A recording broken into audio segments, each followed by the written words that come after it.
Joint family. रोशनी, अब तेरी शादी की उम्र हो चुकी है, सब तेरे लिए लड़का देख रहे हैं और तू है कि 8-9 बजे बिस्तर से उठ रही है। मम्मी, क्या आप भी सुबह सुबह ज्ञान दे रही हो? सोने तो दो कम से कम। क्या करें, अब तेरी हरकतें ही ऐसी हैं। चल अब बिस्तर छोड़ और मेरे साथ खाना बनाना सीख। ना, मैं नहीं बना रही खाना वाना, आप प्लीज जाइए ना यहाँ से। रोशनी की बातों से निराश होकर निशा वहाँ से चली जाती है। निशा, तुम रोशनी को घर का कामकाज क्यों नहीं सिखाती? अगर यही हाल रहा फिर तो 2 दिन में उसके ससुराल वाले उसे यहाँ छोड़कर चल देंगे।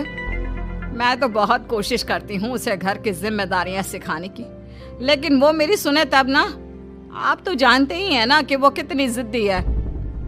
हमें निशा के लिए एक ऐसा लड़का ढूंढना होगा जिसका भरा पूरा परिवार हो, सास ससुर से लेकर जेठ जिठानी देवर ननद सब हो। यहाँ ना सही, लेकिन शादी के बाद उसे वहाँ अपनी जिम्मेदारियों का एहसास जरूर होगा।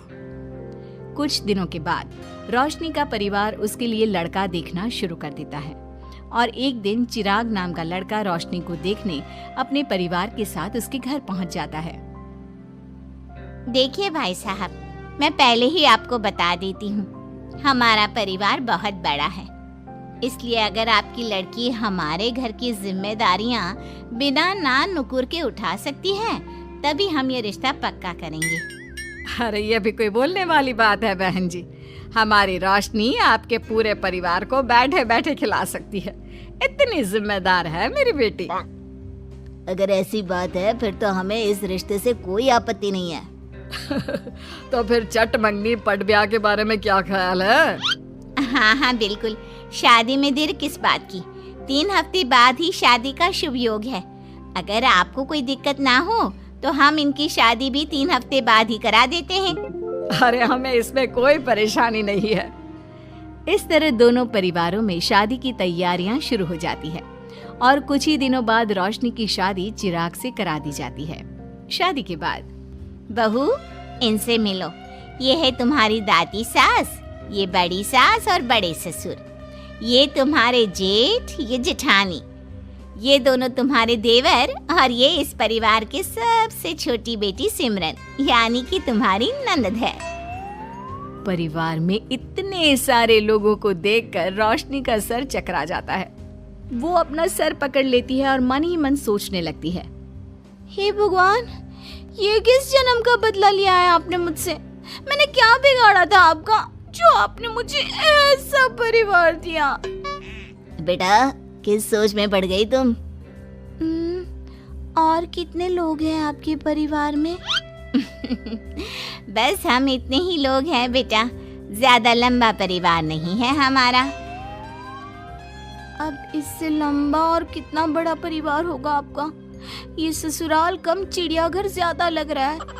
कुछ कहा क्या तुमने बेटा? नहीं मम्मी जी, वो मैं बहुत थक गई हूँ, तो क्या अब मैं सोने जा सकती हूँ? हाँ क्यों नहीं बहू। चिराग, बहू को अंदर कमरे में लेकर जा। जी माँ। चिराग रोशनी को अंदर कमरे में लेकर जाता है। चिराग, मुझे यहाँ नहीं रहना, मुझे अलग रहना है।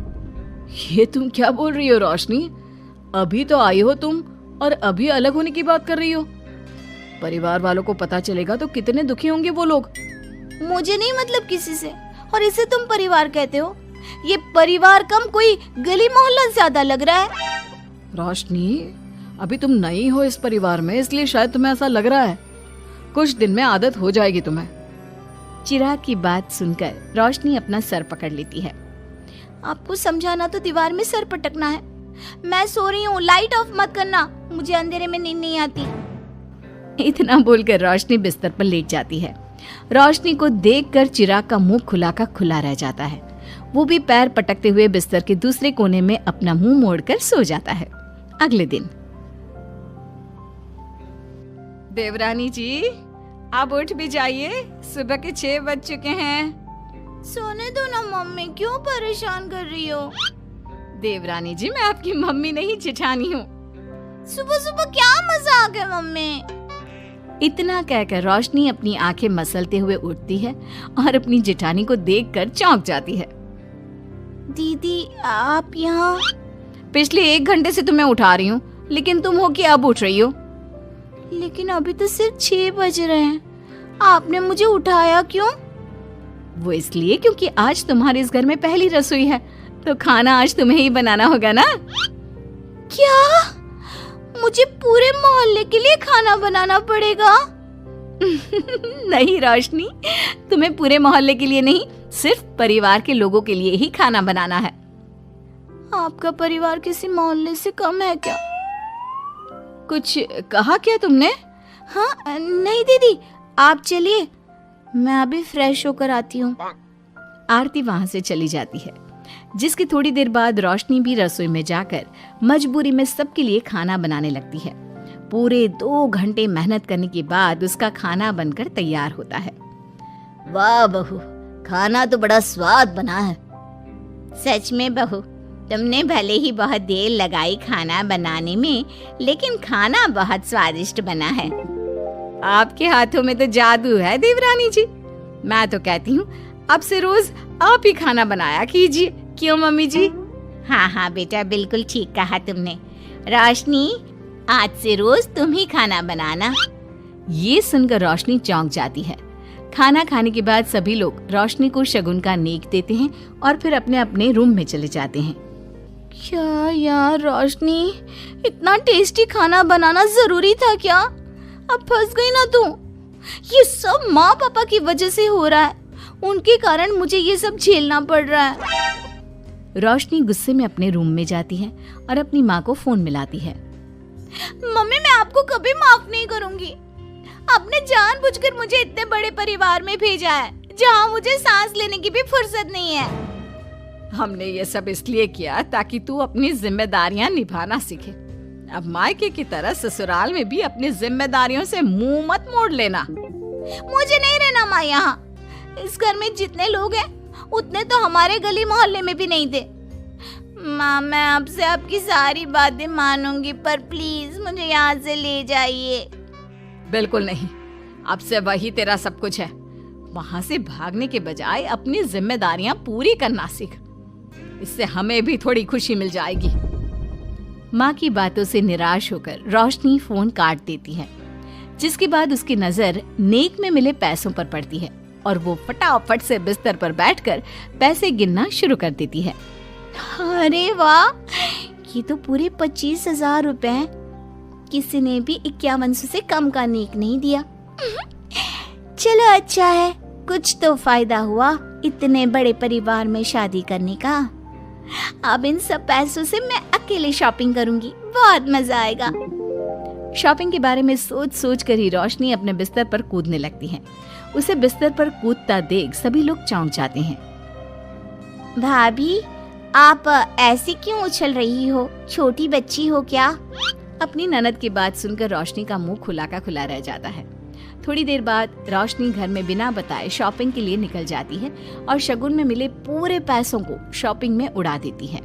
शाम में, देवरानी जी कहाँ गई थी आप? जानते हैं सब आपके लिए कितना परेशान हो गए थे। कम से कम आपको बताकर तो जाना चाहिए था ना। सॉरी दीदी, मैं आप लोगों को बताना भूल गई। वैसे इतने सारे बैग किस चीज के हैं? तुम शॉपिंग करने गई थी क्या? हाँ दीदी, वो आज नेक में इतने सारे पैसे मिले थे ना, तो मैंने सोचा क्यों ना मैं उन पैसों की शॉपिंग ही कर लूं। अरे वाह, ये तो बहुत अच्छा सोचा तुमने।